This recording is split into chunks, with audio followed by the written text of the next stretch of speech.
Thank y'all for watching today. My name is Chani Kinsler, also known as CK the Poet on Xbox One, and this is part of my Let's Run It series, where I talk about video games that are both entertaining and appealing to both adults and children, and that also have a little bit of an educational element to it as well.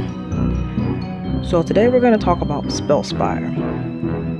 SpellSpire is a very intuitive game developed by 10 Tons. If you're not familiar with 10 Tons, they're very well known for making a plethora of mobile games, one of them being Crimson Land. Crimson Land, you know, they were a top-down shooter, very popular back in the day, and 10 Tons is a Finnish gaming developer. But this game right here is basically Scrabble / Bogle / some random role-playing game. Doesn't have a main menu, doesn't need to have one. And as soon as you get into the game, this is how it looks. You start from floor 1 on the castle and you go all the way up to 100. And every 10 levels you fight a boss. So in this video, I'm going to show off mainly the in-game stuff that you're going to see, and then this next video is going to be actual gameplay. As you see at the top, the dragon. Ooh, not difficult at all, right? That is an understatement, definitely. So why do I think that SpellSpire has an educational element to it? You get 10 letters. 10 letters that you can use to spell words, and as you spell those words, you, the wizard, do attacks to defeat the monsters. And that's not all that you have at your disposal. You have wands, you have hats, and you have robes. You can use different ones, and they all have different properties to them. And hey, they also can be leveled up. And as you can see, when you get far enough in the game, you get access to the dungeon, and you can get trophies, and there are different, I guess you could say, milestones that you can achieve while in the dungeon. And this is the menu. This is how it looks. Here are the controls. Oh, and by the way, I apologize for not mentioning that first. I'm playing on the Xbox One. The Xbox One X to be specifically. This is not going to be in 4K. My laptop does not do 4K, despite the fact that my Xbox and my TV does. So I have to get a better laptop. But you'll see the last word button right there. You'll see me using that a lot in the gameplay. But just to give you a little bit more history on SpellSpire, if you're not familiar with the game came out in May of 2017. Very popular on the mobile devices.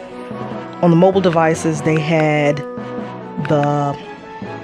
Oh, this is me showing off the achievements, how many achievements I got in the game. But the mobile version of this game, it does have in-app purchases. So if you decide to buy this for your nephew, your daughter, son, grandchild, or shoot for yourself, keep that in mind. That it does have annoying in-game or in-app purchases or microtransactions. I'm playing the console version of this game. All the console versions of this game do not have the microtransactions. So you have to actually play the game to get ahead. You have to actually work hard and spell words and actually play the game instead of just spending money to get the gold that you need to buy the hats and wands. And I'm just showing off the various features just so you can see it, so you can have an idea what the game is about. And not too many options. Just to let you know, this game doesn't have a story. Doesn't need to have a story, because it has all the other elements that makes a game fun. It has an aesthetic. You are in a medieval era fighting monsters as a wizard. Hey, why not? This is the other menu here.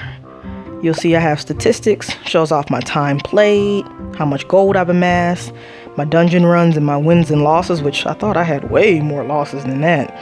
So to let you know, I do pretty good in your damage table. So when you spell a 3-letter word, that's pretty much how much damage that you'll do. Depends on, the kind of wand that you're using as well.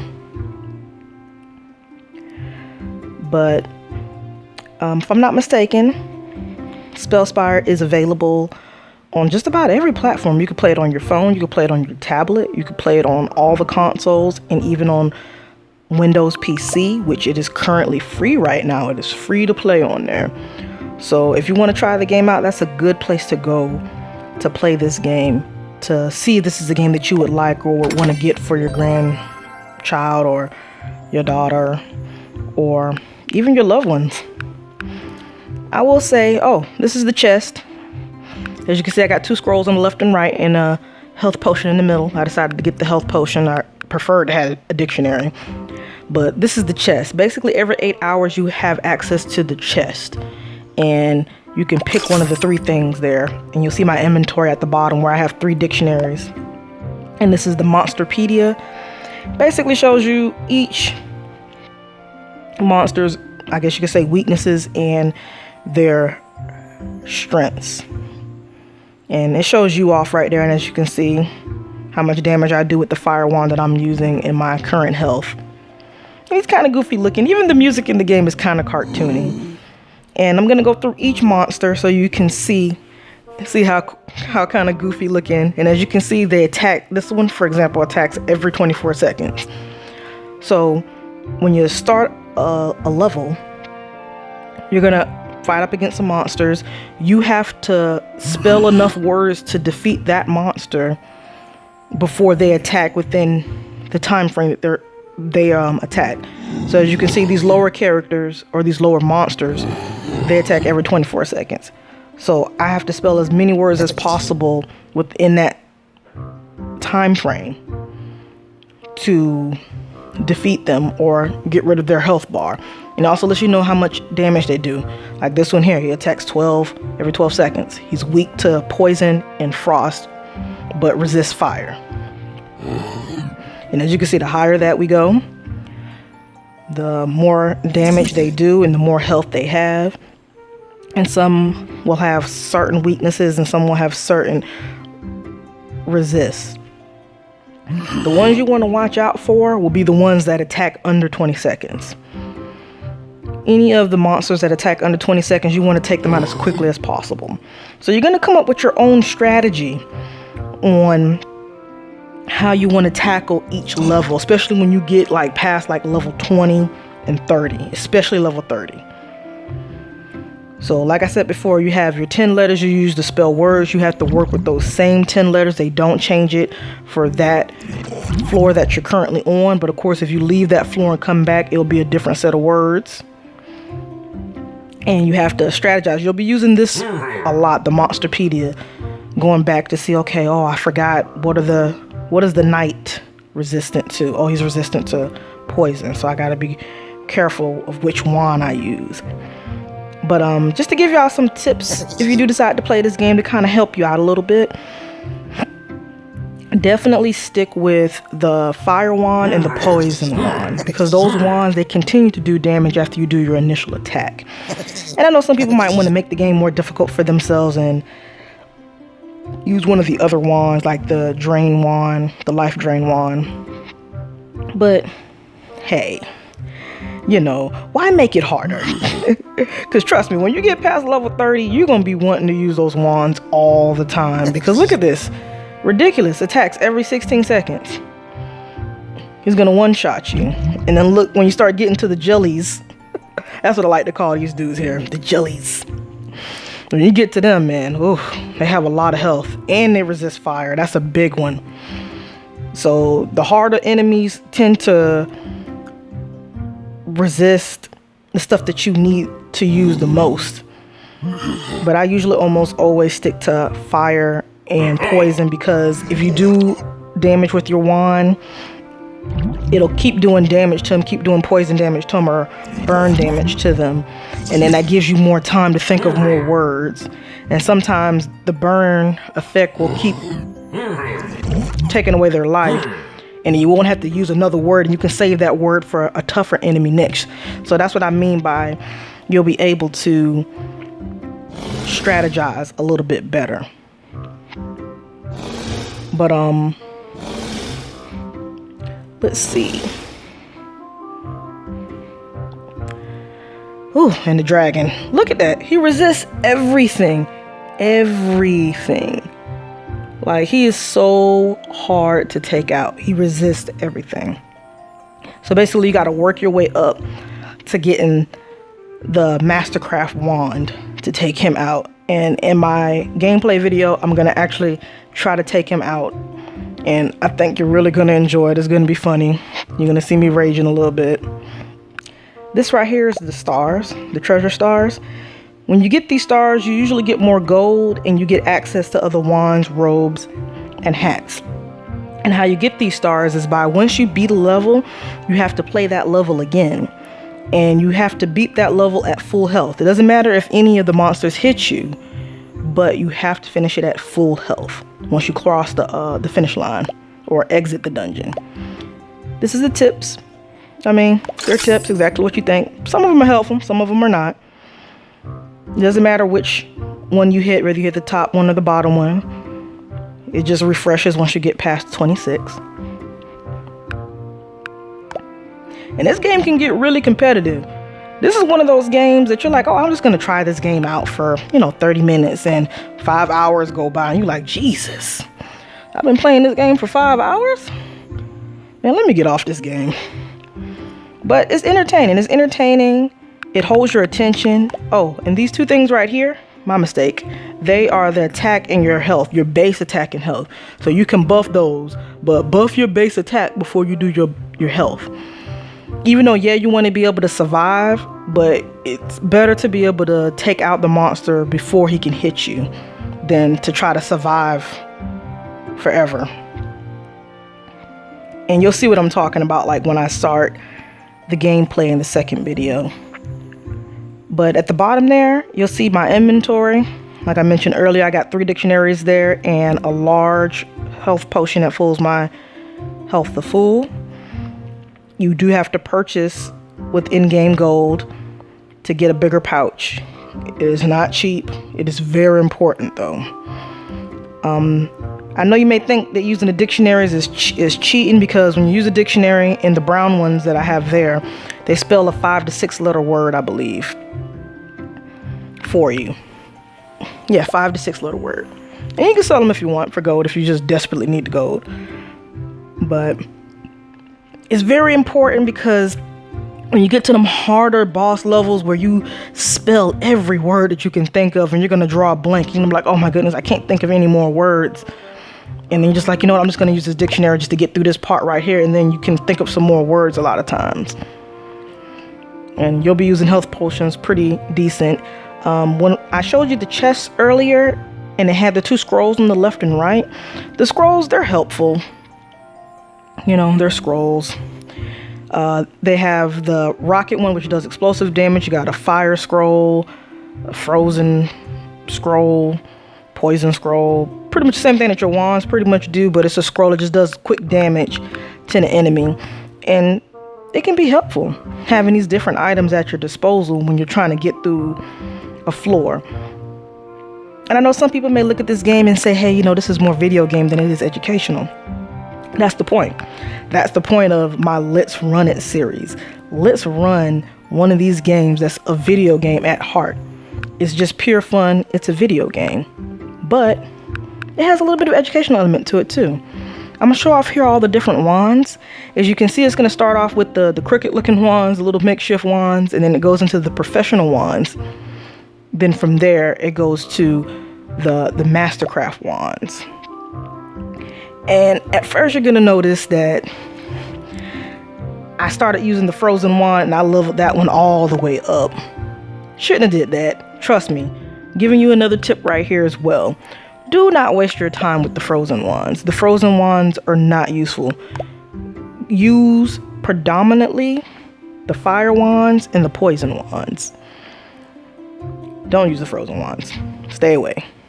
Avoid at all costs. Don't make the same mistake I did. Don't waste the gold on it. But it will also come in handy, the life drain wands, which you'll see those as well. And you'll see the ones that I kind of put a lot of gold into, which is the ones I ended up using the most. And every time you upgrade it, how much damage it does go up. You see it can get kind of expensive once you start getting halfway through the bar. But this game, It's pretty good. It kind of takes basically a spelling game and makes it more. Yeah, you're spelling words. You're using those words that you're spelling to do attacks to monsters. But you also have a little bit more replay value with the game, because once you get past like level like 20 or 30, this game gets immensely harder. You are going to want to upgrade to a better wand. You're going to want to upgrade that wand that you're using. You're going to want to upgrade your hats and your robes, because those will improve also your health and your attack. So you can be more proficient in getting through that floor. And you're going to redo some floors as well so you can get those gold stars. Because you're not going to be able to have access to these wands. You're going to have the gold to purchase it, but you're not going to be able to access the wand because you need to have a certain number of gold stars, and you may have to also have completed up to a certain number of floors to have access to that wand, robe, or hat. And I'm just showing it off. You know, this is a life drain wand. Those are really effective against the jellies, the big square jellies. Like, you can one hit them with that, because the good thing about the life drain wand is that it takes life away, health away from the monster and gives it to you, which is pretty effective. It comes in handy, but some enemies will resist that, so you got to keep that in mind and make sure you check that Monsterpedia book on the regular to make sure that you are using the wand that's going to be most effective against the majority of the monsters that you're going to be going against. Basically, I would prefer how I play is I try to pick the wand that's going to be most effective against the monsters that attack the quickest, so I can hurry up and get them out of there. And then the ones that take a little bit longer to attack, like the knight, for example, and the jellies, hey, you know, it's okay if your wand isn't as powerful against them, because that gives you more time to spell more words to take them out.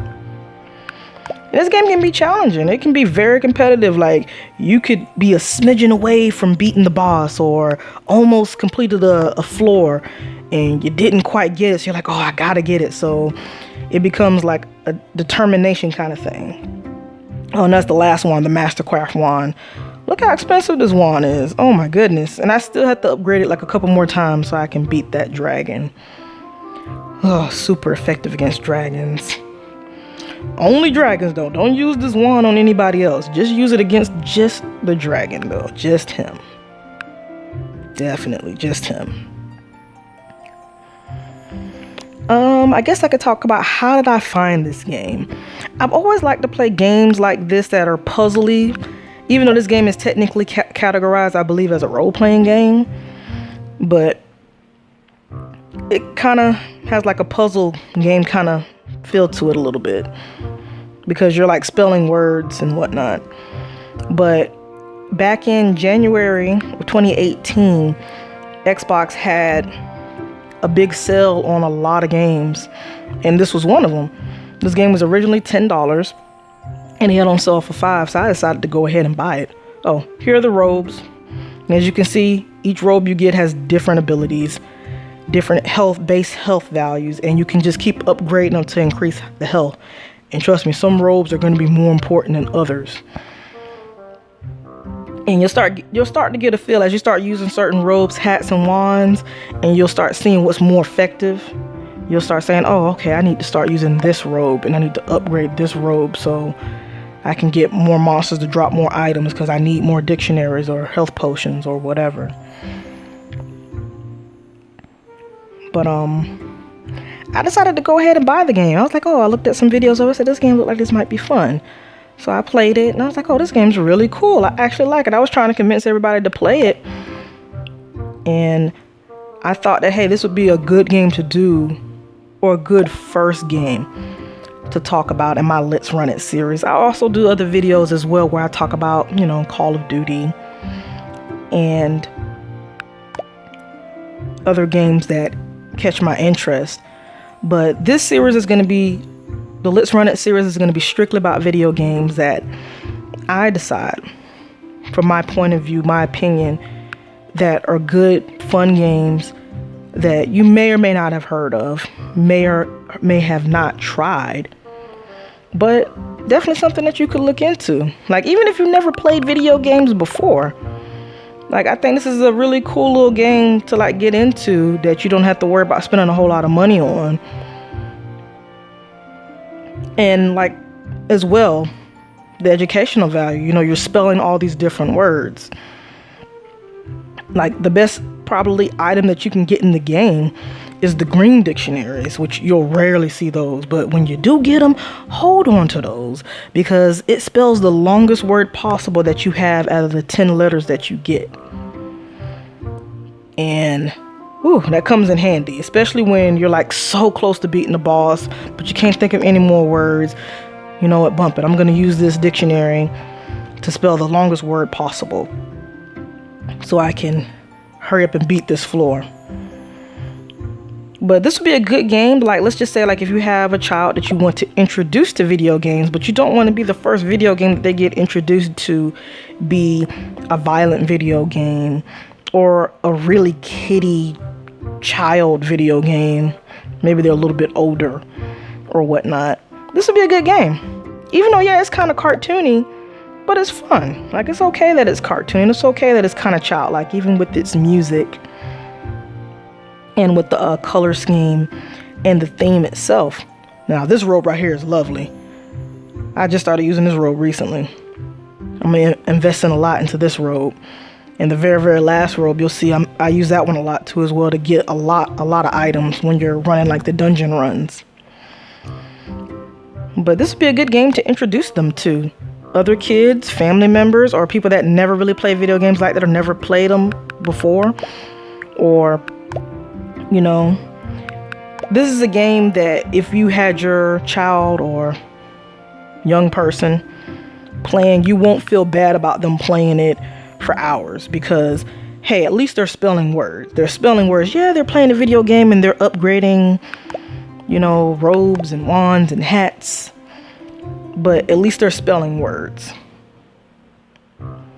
So you won't feel as bad for them playing this for hours. Or, you know what, you can turn it into a game. Hey, you know, if you want to play, I don't know, think of a really popular game out, like Call of Duty, for an example. Hey, if you want to play an hour of Call of Duty, you have to play an hour of SpellSpire. Or hey, you know, normally I only let you play video games for 30 minutes. But hey, if you play an hour of SpellSpire, I let you play 2 hours of Call of Duty. Just for an example. And I think this would be a good way, you know, to get them used to spelling, but they may not think that they're like practicing their spelling or whatnot, but to a degree they are. Because you can spell a lot of different stuff in here. You can spell, like, for example, you can spell cat, and you can spell the plural of it, cat-ats, with the S at the end. Same thing with other plural values, like you can spell wish, and then you can spell wishes with the ES at the end. Or, you know, with the Y at the end for wishy or whatnot. Which is kind of, it's pretty good. It kind of helps you, like, you never think about stuff like that until you play a game like this. And you're like, oh my goodness, I can't think of any other words. Oh my goodness, I could just put an S at the end of this word. And you're just like, oh my goodness, I couldn't think of it. And sometimes the time factor, it kind of gets you, because you got only a few seconds before the monster hits you. Of course, once your health gets high enough, you won't have to worry about that. You can take your time. But I usually just rush through it. I just try to get through the waves as quickly as possible. But definitely, though, if you've never heard of SpellSpire before and you never tried it before, this is definitely one of those games that you should try. Oh, and you see me here showing off the hats. And you see, as this one is a little bit different from the robes. It increases your damage and your base damage and your health, versus the robes just increases your health. But they both have special properties to them. This one right here, I've been using this one a lot against the dragon. The monsters start with 85% of their max health. So instead of their full health, they only have 85% of it, which can be very helpful if you're trying to get through a particular floor and you're just struggling. It can be very helpful, definitely. If you're really good at thinking about, you know, 6-letter words. Hey, this is good. You can do more damage when you spell 6-letter words. Definitely. But I will be doing other games that I feel like have educational elements to it that most people probably wouldn't think they do. I mean, this game's probably a little bit more obvious that it has educational elements to it, but I will be doing other games that are probably less obvious, but actually do have an educational element to it. And I like that this game doesn't cost that much. It's under $10. Anybody can play it, anybody can pick it up. It doesn't really have instructions, and it doesn't really need to have instructions. It's not something that's overly complicated. You just start playing the floors and, you know, defeating the monsters and spelling words, and you start getting the hang of, oh, I need to buy the next wand. Oh, I need to buy this next, you know, robe or hat. And you're like, oh, okay, you know what? This particular hat is actually pretty good against the monster. So you know what? I'm going to upgrade this hat a little bit more so it can make me a little bit more efficient. And you start coming up with your own strategies. Definitely. But hey, this is SpellSpire. Like I said, it was developed by 10 Ton Games. They're a Finnish developing company. This is basically a role-playing spelling game that's also a dungeon crawler to a degree, despite the fact you're in a castle tower. But it actually does have an actual dungeon mode after you get so far in the game that you gain access to that extends the replay value of the game. I just wanted to say thank y'all for watching. Please like, favorite, and subscribe if you choose to do so. I also will be doing a blog about the same games that I'm doing videos on. And I'm going to show off the credits here just so you can see who developed the game and made the game and all that good stuff. And I do other stuff as well, so check out my YouTube channel. You can hit me up on Twitter, hit me up on Facebook, check out my blog. Please comment if you got something that you want to say that you like or didn't like, or things for improvement. I'm always open to suggestions. Thank y'all very much, and you have a lovely day. Peace.